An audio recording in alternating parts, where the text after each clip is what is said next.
Suicide చేసుకునేలా చేసి పని ఒత్తిడి అని కథలెళ్లారు. ఇలా అనవసరమైన విషయాలని మాట్లాడి కేసును తప్పుదావ పట్టిస్తున్నారు. సార్ మీరు కూర్చోండి సార్, ఆవిడ మాట్లాడతారు. ఇప్పుడవన్నీ నిరూపించడానికి నా దగ్గర నిజము కన్నీళ్లు తప్ప ఇంకే ఆధారము లేదు యువర్ ఆనర్. పోరాడి ఓడిపోయాను అనడానికి ఇది గేమ్ కాదు,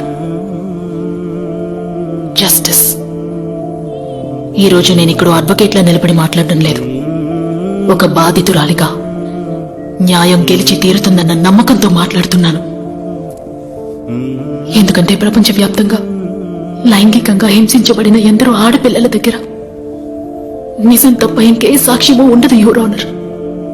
ఇలా చూడండి వెన్నెల, బాధింపబడ్డ వారికి ఎప్పుడూ న్యాయం జరుగుతుంది.